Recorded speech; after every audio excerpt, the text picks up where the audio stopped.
Located in the heart of the Mediterranean Sea, Sardinia has miles of naturally jagged coastline, bathed in heavenly waters.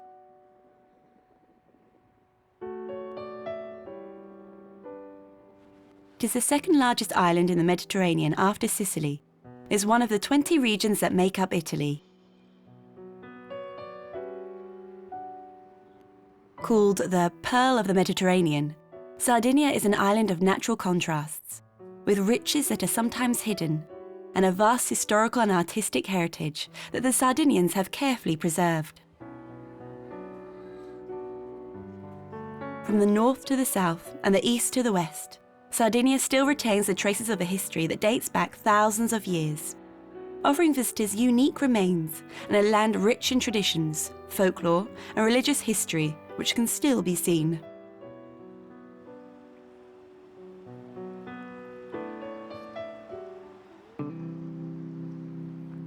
The northwestern part of the island is the charming city of Alghero, one of Sardinia's favourite tourist destinations.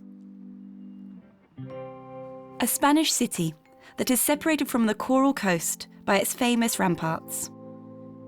Alghero is the fifth most populated city in Sardinia and lives mainly from artisanal crafts and tourism.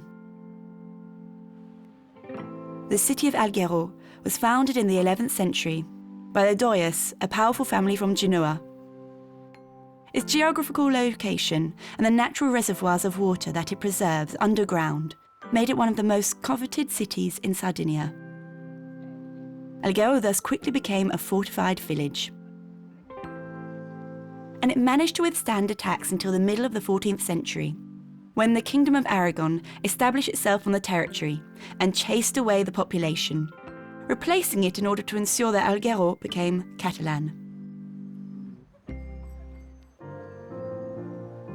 The fortifications were then reinforced.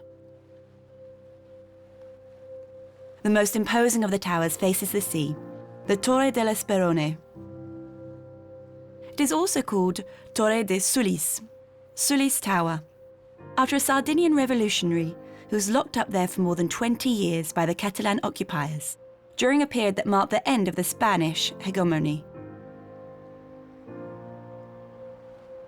Its 6-metre thick walls contain 2 floors connected by a spiral staircase. Today, the site is a place to relax, go for a walk, and admire a breathtaking panorama.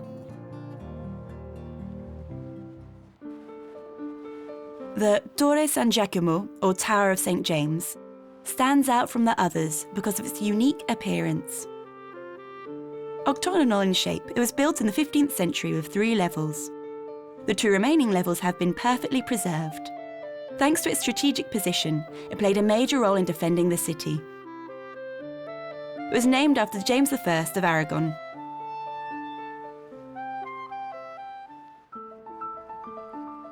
Alghero is one of the few Italian cities that has managed to preserve its fortifications. They have in large part managed to withstand the vagaries of time and nature.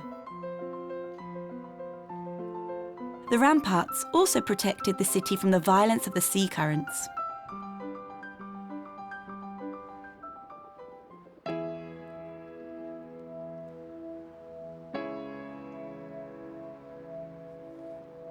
The Torre della Polverera, or the Gunpowder Tower, was built in the 18th century, under the rule of Savoy, to strengthen its defences against incrustations from the sea.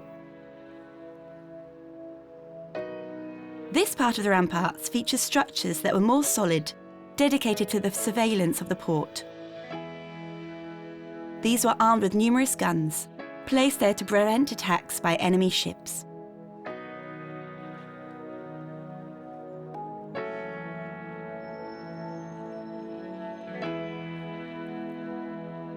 The Tower of Sant'Erasmo is one of the oldest ones and shares its name with a street that shelters it. For the Christians, Saint Erasmus was considered the patron saint of navigators.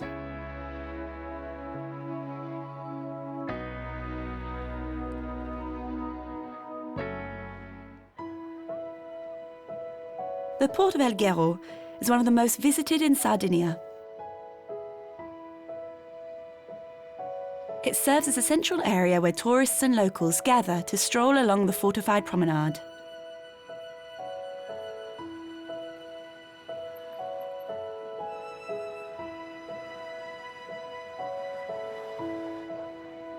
The port of Alghero also has 2,500 berths and can accommodate any vessel not exceeding 50 metres.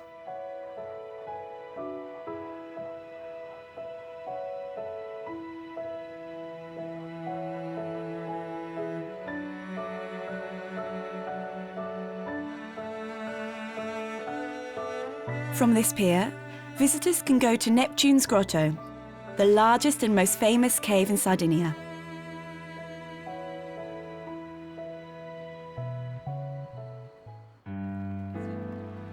Not far away stands the Torre della Maddalena.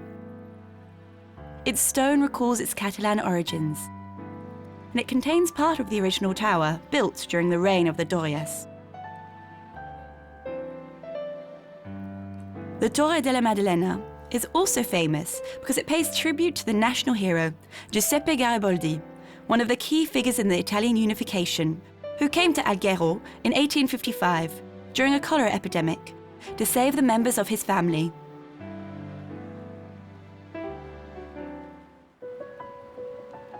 The Torre Porta Terra is located on the square on the same name. Also dating from the 16th century, it was originally the only point of access to enter or leave the area, and proudly displayed the coat of arms of the Crown of Aragon. A drawbridge, which has now disappeared, blocked the entrance or exit of the city from sunset to dawn.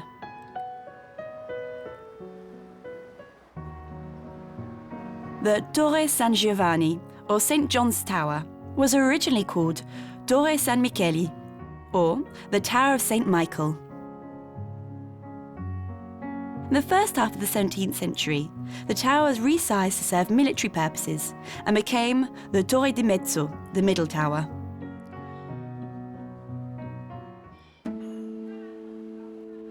Piazza Civica is one of the most distinctive squares in Alghero.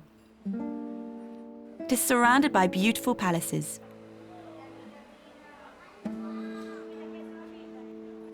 Among them, the Palazzo d'Albis is a marvel of Catalan Aragonese architecture. It is said that Charles V stayed there in 1541 on his return from expedition to the Ottomans. This palace was then the seat of the military governor.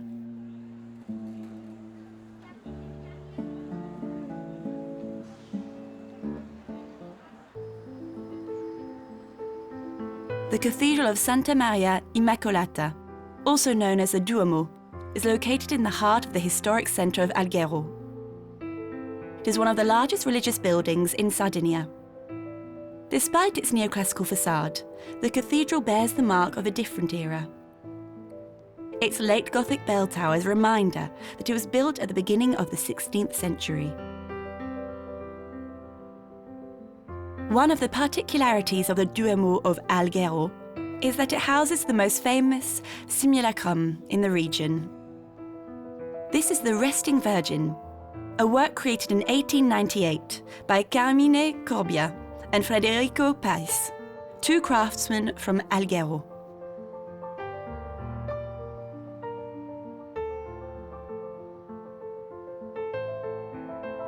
The choir houses an 18th century high altar, preceded by an imposing staircase decorated with two lions. But the most striking thing here is the neoclassical style of the richly sculpted pulpits and altars.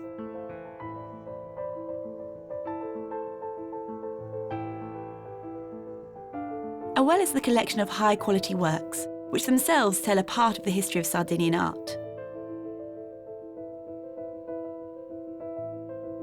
At the back of the right transept is a statue of the Virgin Mary, entirely covered in gold.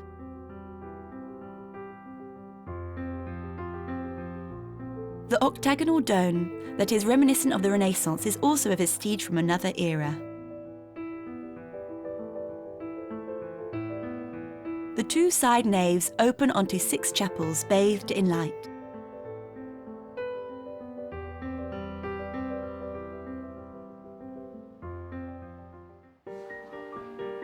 Right in the heart of the Old City, the Via Roma plunges us into another time.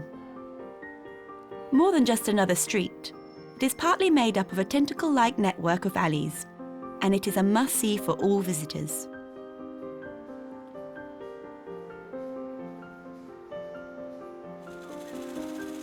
Full of history, it is also famous for its characteristic shops.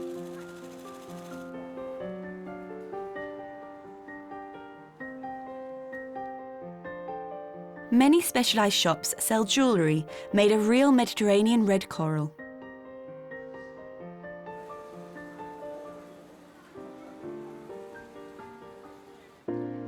Built in 1612, the Chiesa San Michele, a church dedicated to Saint Michael, the patron saint of the city, takes us back to the era when the Baroque was the essential art style.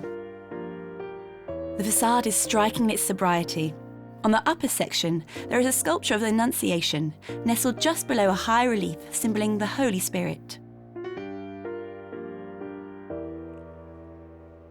The church has only one nave and a dome bathed in light.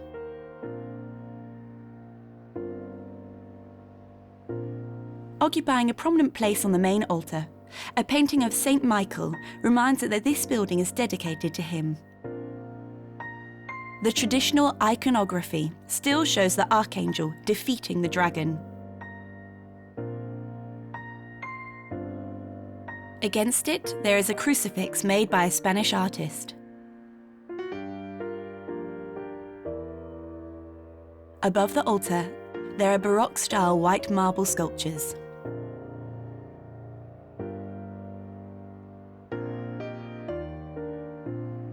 Among the characters depicted, there are 2 cherubs who frame the inscription IHS, symbolising the name of Jesus. The side chapels also hold their own lovely surprises. Paintings, mostly made in the second half of the 17th century, decorate the chapels dedicated to the saints. For example, Ignatius of Loyola, Saint Xavier, the Immaculate Virgin, or the Madonna della Freccia.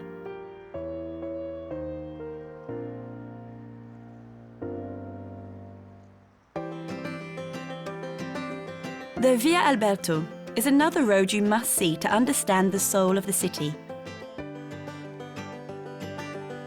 Somewhere between the past and the present, it is one of those places where a peaceful atmosphere reigns, conducive to discoveries and encounters. A lively neighbourhood that says a lot about the spirit of its inhabitants.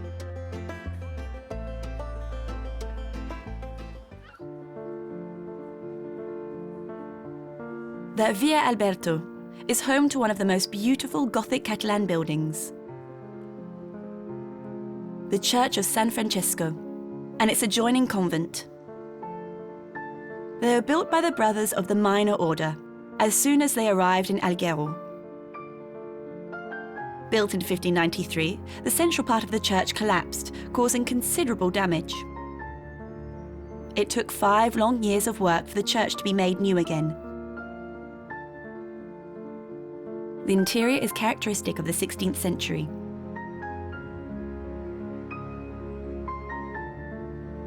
The apse is a Gothic construction.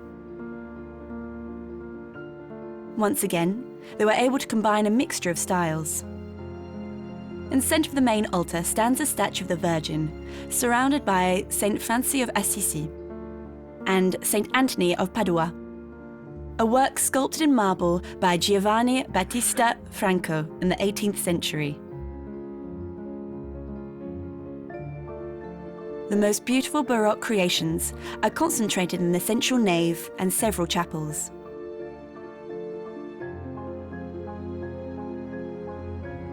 Like these sumptuous altars, designed to honour the Madonna della Angeli, or even Saint Anthony of Padua.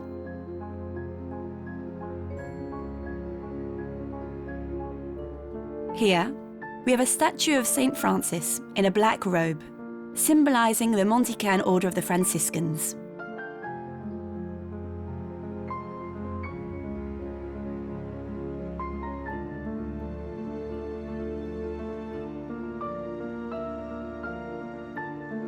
You can also admire a traditional nativity scene, inspired by the Neapolitan nativity scenes, with their many colourful characters.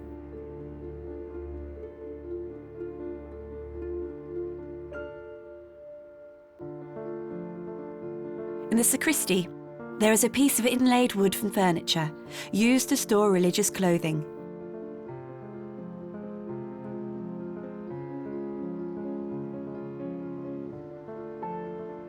The 14th century cloister is a real jewel of Romanesque art. Under the arcades, you can still see the frescoes from the same era.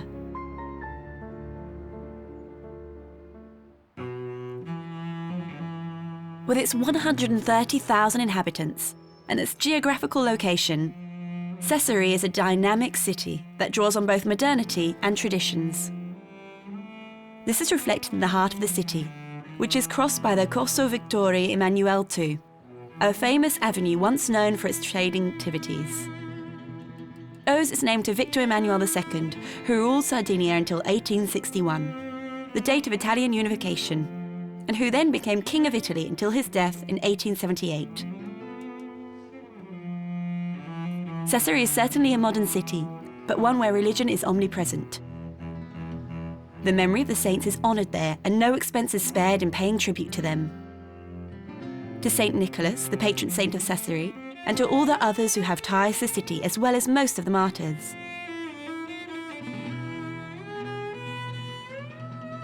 Once the main road that cut the medieval city in two, from the southeast to the northwest, Corso Vittorio Emanuele II has preserved some of its medieval buildings.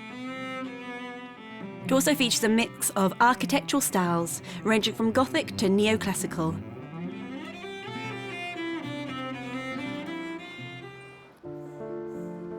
Almost 2 centuries old, the Teatro Civico de Sassari, or City Theatre, is a place with a rich history. Built in 1826, on the very site where the old town hall was located, its design was encrusted to the Piemontese architect Giuseppe Cominotti, who drew inspiration from the Carignano Theatre in Turin to offer the inhabitants a sumptuous neoclassical-styled palace. The original building did not survive the major urbanisation work launched by King Charles Felix of Savoy upon his ascension to the throne in 1821. The historic centre of Sassari is a maze of narrow, typically Mediterranean streets, like the Via Toritana. Flanked by medieval facades, the buildings have stood the test of time and protected themselves from the pollution of the modern city. Another prestigious monument in the city is the Cathedral of St. Nicholas of Bari, commonly known as the Duomo of Sassari. Recognisable by the spectacular details of its Baroque facade, the Duomo is one of the architectural rarities that perfectly combine different styles. Only the lower part of the bell tower remains from the original 13th century structure.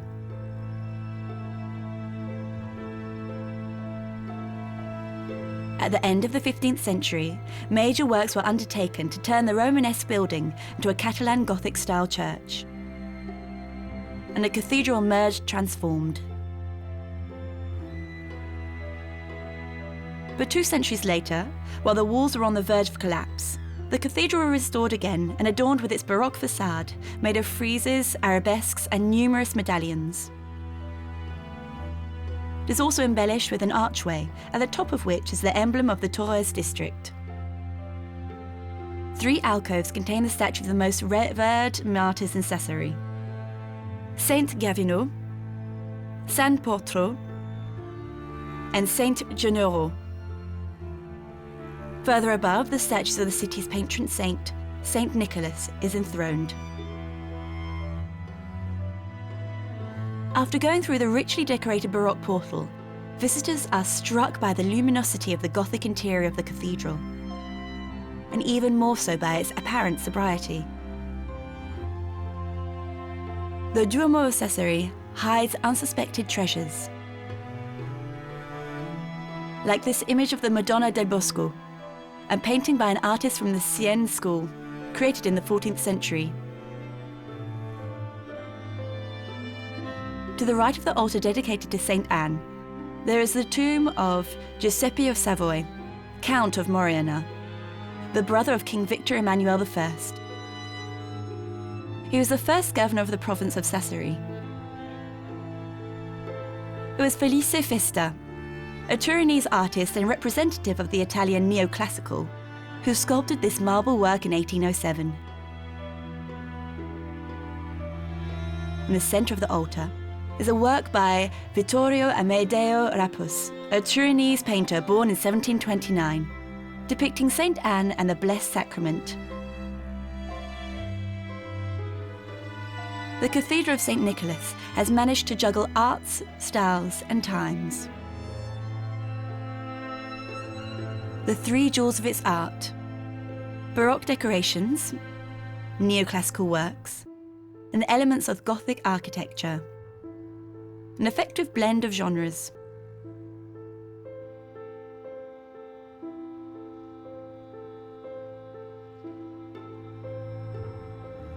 Numerous anonymous artists, most of them Sardinian, contributed to the splendour of the cathedral over the centuries.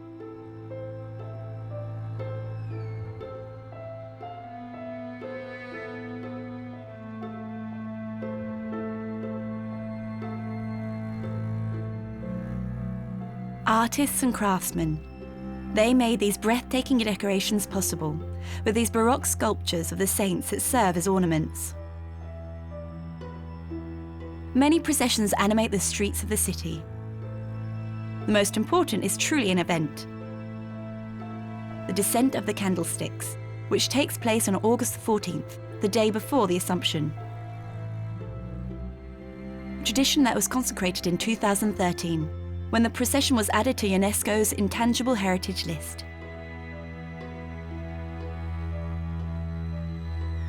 There are other unique works in the collection, like the works by Carlo Maratta, who followed the Baroque tradition of the schools of Parma and Bologna, and the Madonna del Tempietto, created in 1626 by Diego Pina, a painter from Sassari.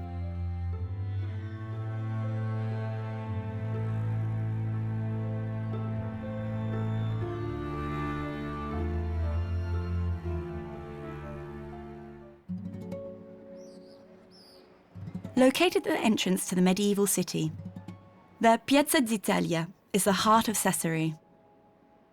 Designed by the Piemontese engineer Enrico Marchesi as part of the plan to redevelop the city, it symbolises the desire for change and grandeur that was characteristic of the 19th century Italy. The imposing Palazzo della Provincia, which is the headquarters of the province of Sassari, borders a part of the square. It was built at the end of the 19th century and is a reminder that after the unification of Italy, the country was careful to see that each of its provinces was provided with a headquarters worthy of the name, in a very academic neoclassical style. Facing it, in the centre of the square, stands the monument to King Victor Emmanuel II, a work created by Giuseppe Sartorio in 1900s, an artist to whom we owe a number of monumental statues, most of which stand in Sassari or Cagliari.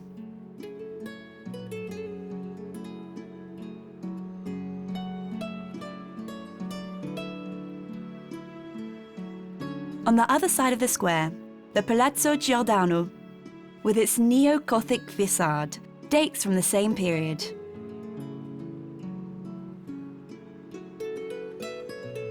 It owes its name to its commissioner, Senator Giuseppe Giordano Apostoli, who initially entrusted the project to the engineer Giuseppe Pasquali. But Pasquali died before the work was finished. Giordano called on the architect Luigi Fasoli to complete the construction.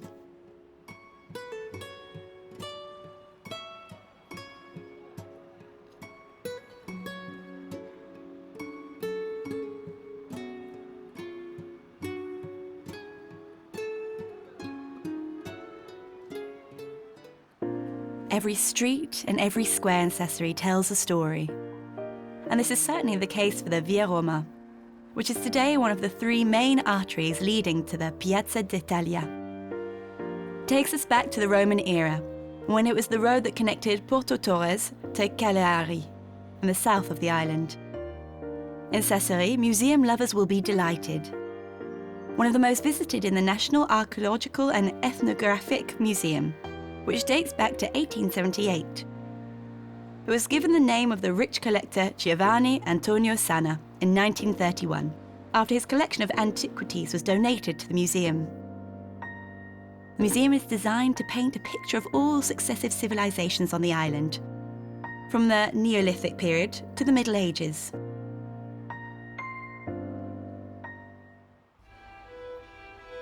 Wedged between two narrow streets, the church of La Madonna del Rosario, the Virgin of the Rosary, is a pure Baroque wonder.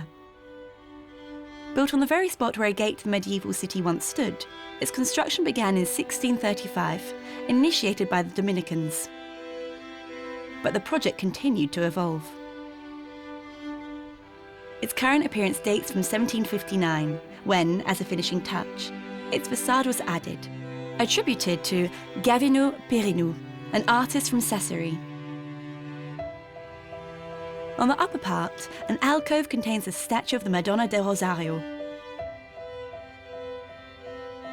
Once inside, one is struck by the majestic altarpiece, carved in wood and decorated with gilding, considered a major work of sacred art.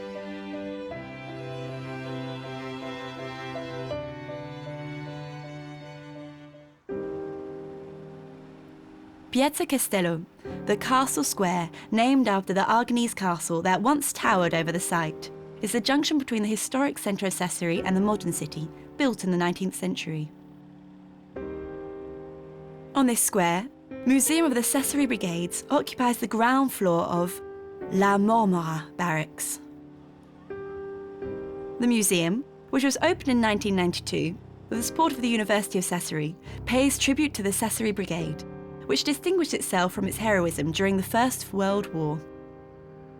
It shows the Italian point of view of this First World butchery. This army unit, founded in 1915, recruited only local men.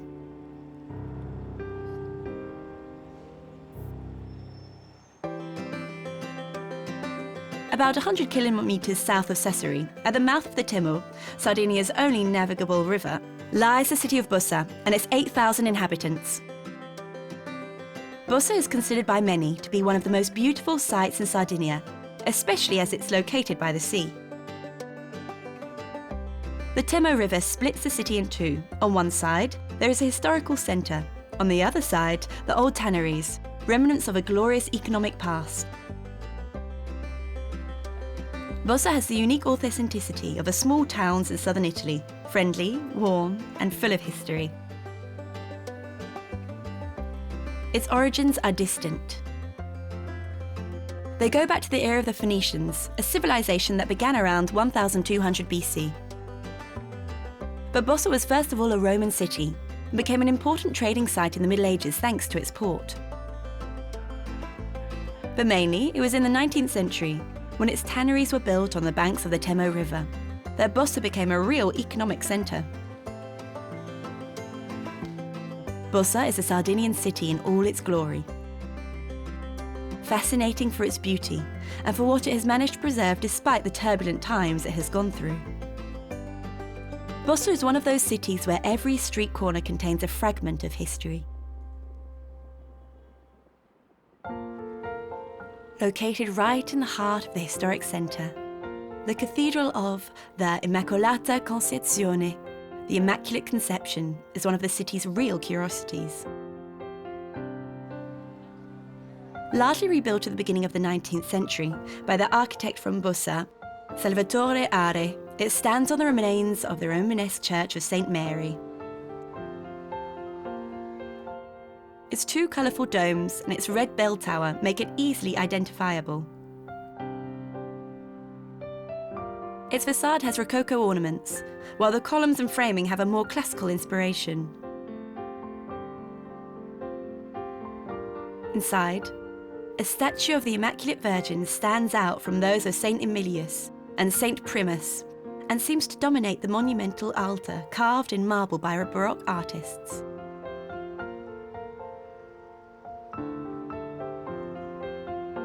On the walls of the choir, there are portraits of Saint Sebastian, Saint Roch.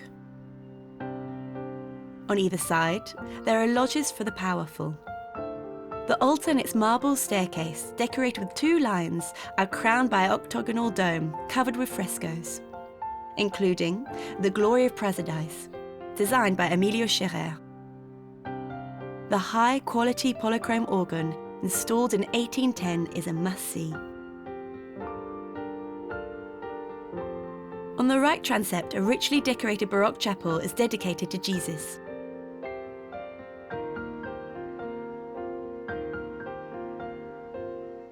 A side chapel is dedicated to the Virgin Mary.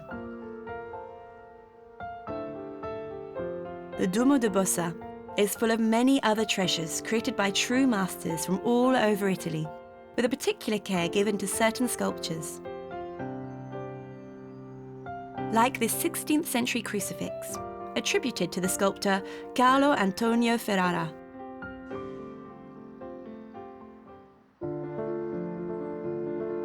Bosa had its moment of glory in the 19th century, thanks to its tanneries on the banks of Temo. Trade flourished like never before, and for a time Bosa even became the richest city in Sardinia. Its expertise was worth a fortune, and its leather was sold all over the world. But the success eventually faded, and the tanneries closed their doors permanently in the 1960s.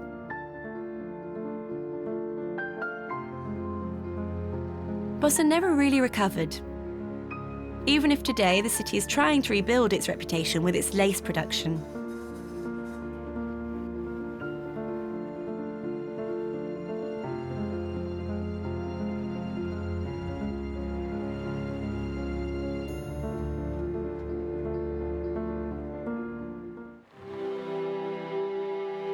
Overlooking the city, Serravalle Castle, better known as Castello Malaspina, was originally a military fortress built by the Malaspinas, a family from Tuscany who settled on the island in the early 12th century.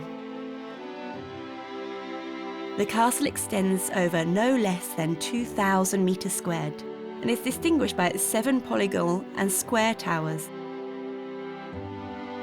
Dominating its land and marine territory, its strategic location once enabled it to ensure the safety and well-being of its inhabitants and the future of commerce.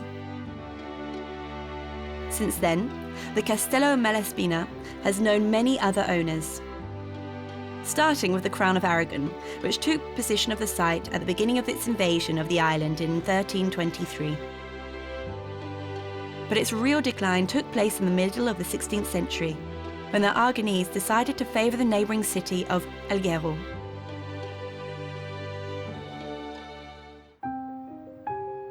Within these walls that witness the past glory, there is the chapel of Nostra Señora de Sos Reinos Altos, Our Lady of Heaven.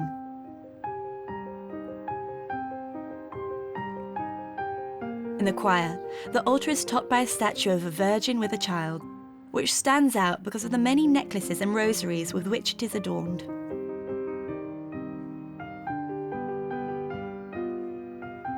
During restoration work, the interior walls revealed a series of unseen frescoes, dating from the 14th century, clearly executed by artists from the Spanish school.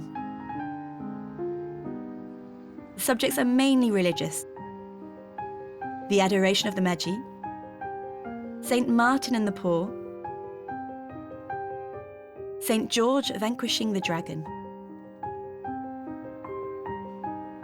They also feature processions of saints, painted in a Byzantine style.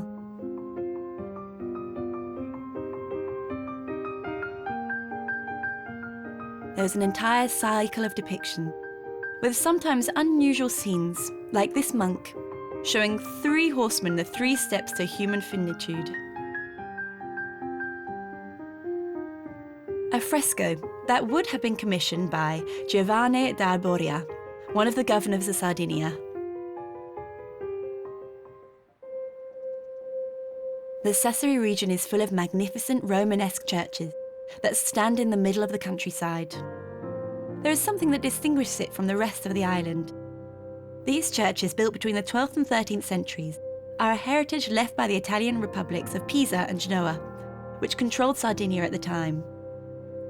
Located about 50 kilometres from Sassari, the Basilica of the Santissima Trinita, Holy Trinity of Saccargia, is an example of the Pisan Romanesque architecture that can be found in Sardinia.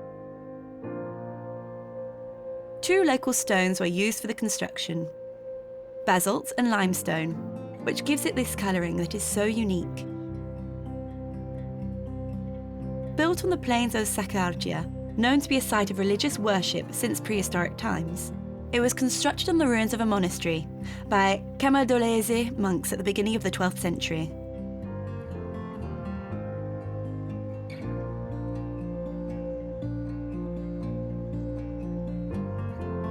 By the facade, the rising of the walls and the high polygonal bell tower were the work of Pisan masters. The basilica was built according to the specifications of the Romanesque style. A cross-shaped foundation, a single nave, a single transept. It was only at the end of the century that an artist from Umbria was entrusted with the creation of the frescoes, the only traces of Romanesque painting in Sardinia. The main apse is entirely covered with frescoes, in which the figure of Jesus stands out. For the artist, it was a question of exalting the life of Christ through paintings and depicting him surrounded by angels, archangels, and the main saints.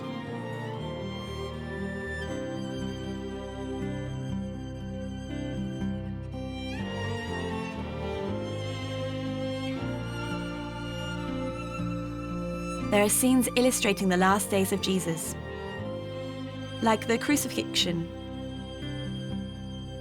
the burial, and the resurrection. In the basilica, you can also see the remains of the monastery on which it was built.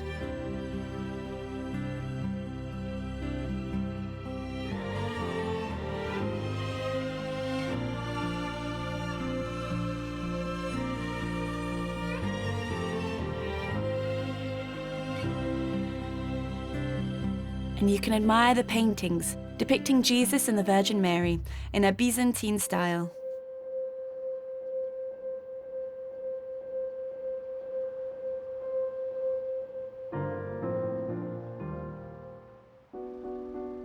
The Basilica of San Pietro di Sorres is a perfect model of Romanesque art. A former cathedral, it is located in the small town of Bosa, a few kilometres from the Basilica of Saccargia. Like the latter, it owes its two-tone appearance to the 2 stones used to build it. Basalt gives it this dark colour, which is skillfully blended with sandstone to provide a touch of clarity and give the building a unique allure. Its facade, defined by 4 horizontal levels, is not unlike the Romanesque churches of Tuscany. Its form suggests a basilica built around 3 naves. Inside, the 3 naves of their bare walls showcase works that have been remarkably well preserved.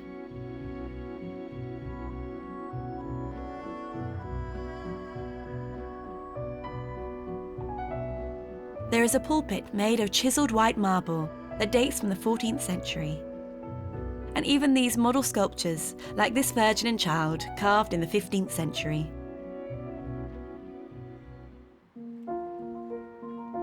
Sardinia never ceases to surprise. It is also famous for this strange conical construction scattered here and there across its territory. For thousands of years, Sardinia was occupied by a civilization of which we still don't know much about today.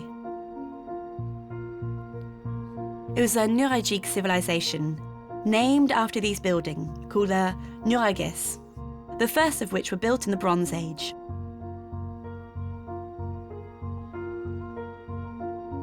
Although the Nuragic population lived mainly from agriculture, this site proves that they were also perfectly able to work with the art of stone.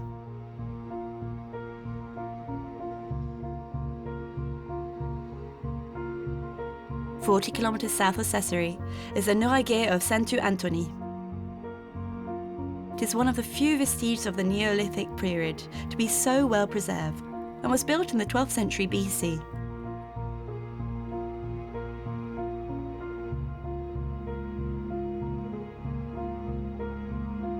It is a 3-storey, 17-metre high tower. Some can reach up to 22 metres high, and is made exclusively of stone.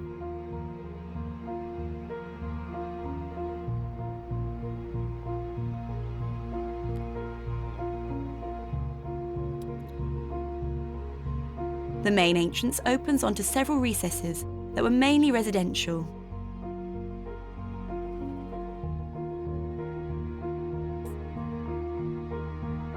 Some only consist of a single tower, while others were designed in a much more complex manner, proof of an evolved social organisation. The stones tell the story of these men who designed their living spaces as fortresses, connecting a few Nuragics together, thus creating a network capable of anticipating or protecting them from potential invasion. They are built with astonishing precision, using piled stones without any mortar. The towers are connected by an impressive covered corridor, entirely enclosed in its thick walls, to better protect the defenders. A coveted position, this site was also occupied by the Phoenicians, Carthaginians, and Romans.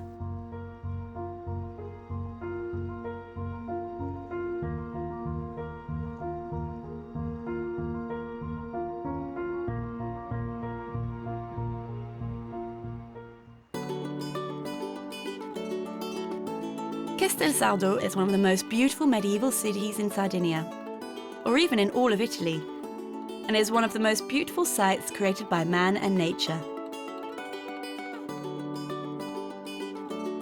Perched on its rock overlooking the sea, the village of Castelsardo and its 6,000 inhabitants live mainly from tourism and crafts, like basketry.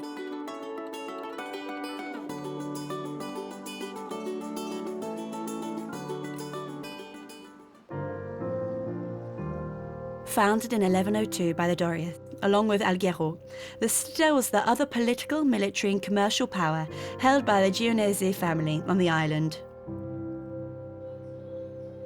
For hundreds of years, it was a target of Spanish attacks. But it managed to resist until 1448, when it was forced to give in to the Aragonese domination. It was then renamed Castel Aragonese, and continued to face attempted foreign assaults by the Genoese and even the Turks. Thanks to the Treaty of London, the citadel passed into the hands of the Savoys in 1720. But it did not become Castelsardo again until 1769.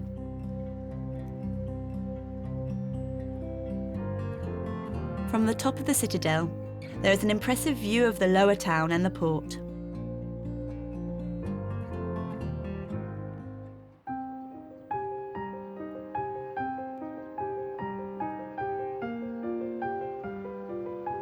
The Cathedral of Sant Antonio Abate was built in 1586.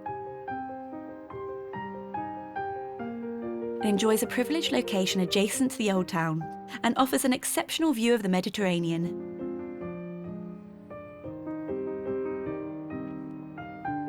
Its Aragonese bell tower with an earthenware dome is enough to make it an essential attraction in the region.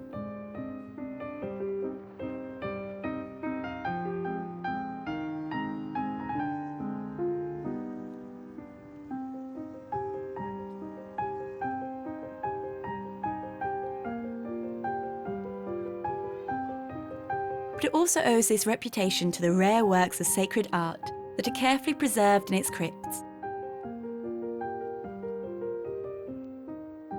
Sant Antonio Abate is full of treasures. The marble altar was made in 1810. central work representing the Virgin and Child, was made by the Maestro di Castelsardo, an artist from Cagliari, who died at the beginning of the 16th century. Above, there is a Baroque decoration composed of cherubs holding a cross, surrounded by little angels.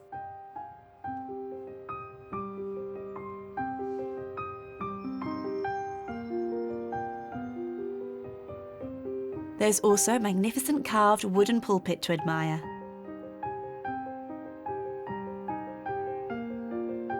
All around, the side chapels are dedicated to Jesus and also to several saints.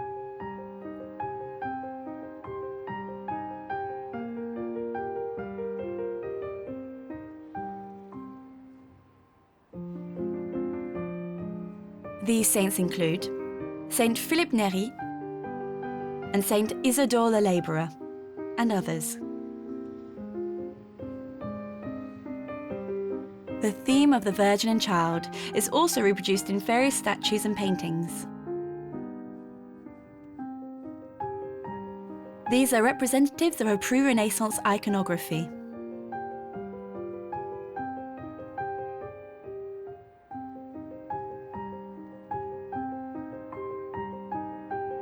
Upstairs, the Diocesan Museum contains displays of interesting objects, such as a silver and gold monstrance, and a 17th century mitre, accompanied by various liturgical objects. There are some very beautiful religious paintings, including one of the Holy Trinity, God the Father, Christ on the cross, and a dove that represents the Holy Spirit.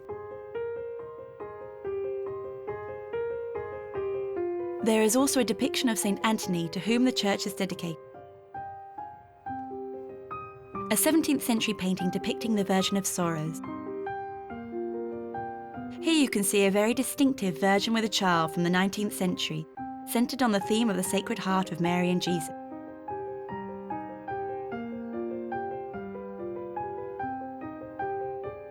Finally, a painting on wood of the Archangel Saint Michael and the four apostles.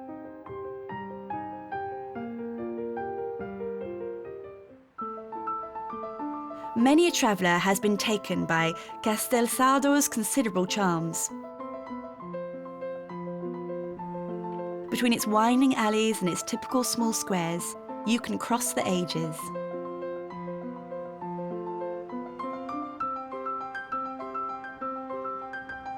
Even if Castelsardo is one of the most visited cities in Sardinia, it has managed to preserve all its authenticity.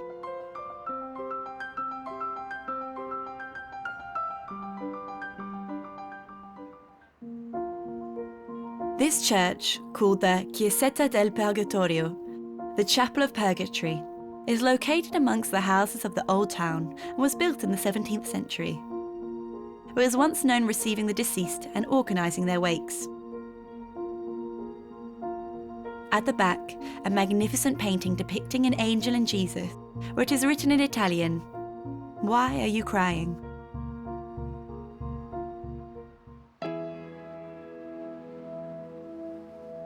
Between the cities and fishing villages, between the beaches and the ever-present sea, with a natural heritage made of contrast, Sardinia is certain to delight visitors.